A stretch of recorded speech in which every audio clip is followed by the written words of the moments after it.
హైదరాబాద్ లాంటి మహానగరంలో కూడా ఇంతటి పచ్చదనం కళ్ళకు కట్టినట్టుగా కనువిందు చేస్తుందని అస్సలు ఊహించలేదండి. హలో ఫ్రెండ్స్, వెల్కమ్ టు నాన్నకోచి కబుర్లు ఛానల్. నేను మా ఫ్రెండ్స్ రూమ్ రీచ్ అయిన తర్వాత నైట్ డిన్నర్ ప్లేస్లో అందరం కలిసి మసాలా మ్యాగీ ప్రిపేర్ చేసుకొని పొగలు కక్క మసాలా మ్యాగీని వేడివేడిగా ఎంజాయ్ చేసి కలిసి అందరం పడుకున్నాం అనమాట. సో వీళ్ళు థర్డ్ ఫ్లోర్లో పెంట్ హౌస్లో ఉంటుందన్నమాట. మరుసటి రోజు ఉదయాన్నే నిద్రలేచి ఒకసారి పెంట్ హౌస్ ఎక్కి వెనకాల చూస్తే హైదరాబాద్ లాంటి మహానగరంలో కూడా ఇంతటి పచ్చదనం ఉంటుంది అని అర్థమైందనమాట. అంటే బ్యాక్ సైడ్ ఎటు చూసినా కూడా చక్కటి పచ్చదనం కళ్ళకు కట్టినట్లుగా ఉందన్నమాట. ఇంకో సైడ్ బిల్డింగ్స్తో పాటు వీళ్ళు ఉంటున్న ఏరియా బాగా డిగ్నిఫైడ్గా ఉందన్నమాట.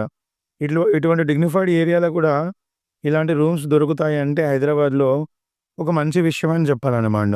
కాకపోతే రూమ్ రెంట్ అనేది కొంచెం ఎక్కువ అన్నమాట, 15,000. వీళ్ళకి అన్ని విధాలుగా ఎలా అంటే ఇటువంటి మహానగరాల్లో మనిషి శరీరానికి ఎండ తగలాలన్నా కూడా చాలా కష్టం అన్నమాట.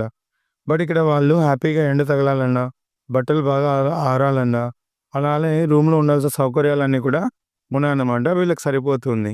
సో ఇదండి వీడియో. నా వీడియో మీకు నచ్చింటే లైక్ చేయండి. అండ్ అలానే నా ఛానల్‌ని సబ్స్క్రైబ్ చేసుకోండి. నా వీడియోని మీ ఫ్రెండ్స్‌తో షేర్ చేయండి.